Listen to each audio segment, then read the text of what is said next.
Hi, lovely and darling viewers, and happy 4th of July! At least, I hope it's 4th of July when I'm posting this, since I'm pre-filming. Anyway, this time I decided to pick my top 10 picks for American books. So these are the books on my shelves that, when I looked through them, screamed America for various reasons. And I'll explain them as I show you each book, basically. The first book I picked is All American Girl by Meg Cabot. This is a young adult novel that follows Samantha Madison, and her life changes when she ends up saving the President of the United States from an assassination attempt. This throws her into a different world where she becomes the she becomes a teen ambassador to the UN and meets the president's son, who lightweight falls in love with her. Maybe not so lightweight. So I love this young adult novel. Next up, I have the Molly Story Collection. This is the 6 original Molly American Girl novels by Valerie Tripp. And these follow Molly McIntyre in 1944. She's alive during World War II. Her dad is overseas fighting in the war, and her mom is a Red Cross Army nurse.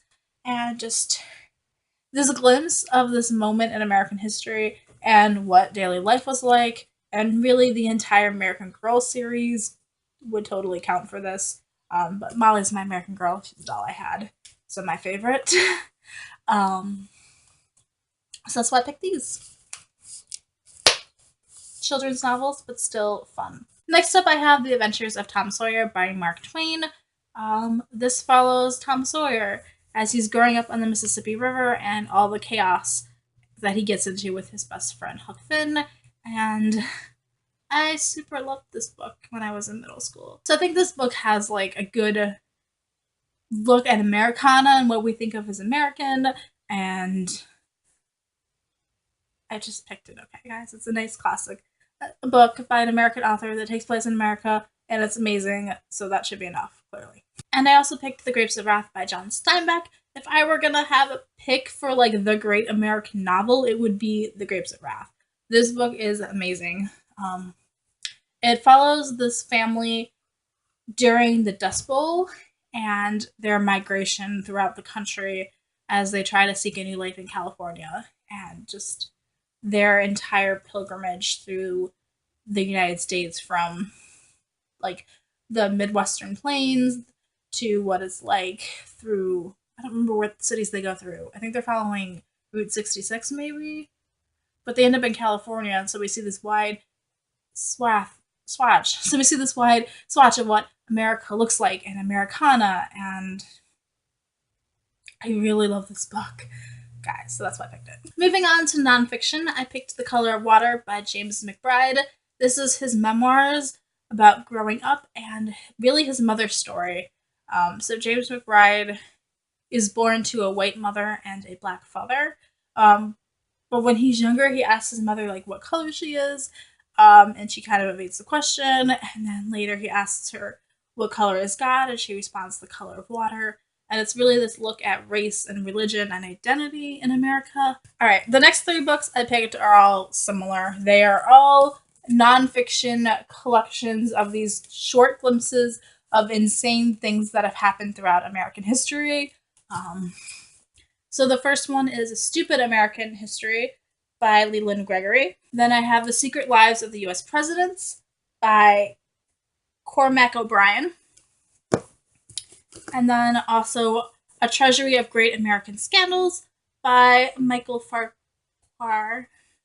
And just, I love all 3 of these for their absurd looks at like bizarre things that happen. Like, basically these are things that would be talked about on drug history, I think.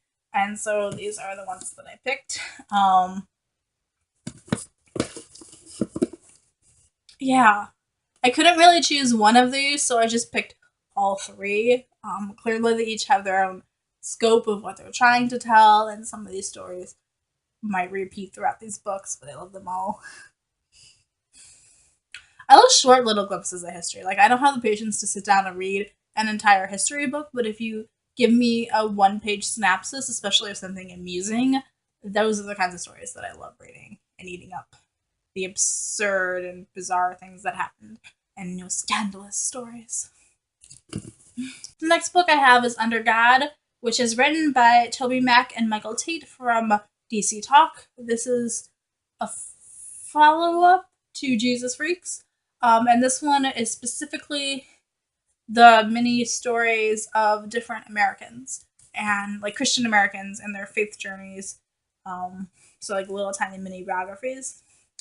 So I love the entire like series. I love Jesus Freaks and the second Jesus Freaks book, and this one.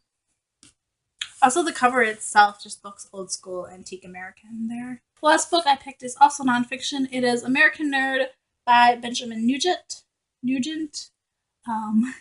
And this is his look at American nerd culture and all the different subcultures and what a nerd is and what a geek is. And I loved reading this book. When I read this, I was like, oh my gosh, this guy gets me. And he talks about things like how being obsessed with like a football team is its own kind of nerd like fandom, and how that makes you like a football geek, but we wouldn't call you that. So I love this book. Like as soon as I read it, I'm like, oh my gosh, he gets me.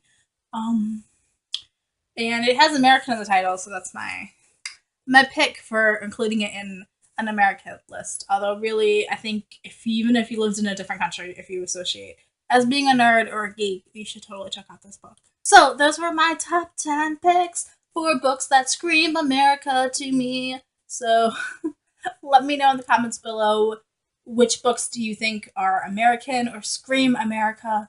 Do you agree or disagree with any of the books on this list?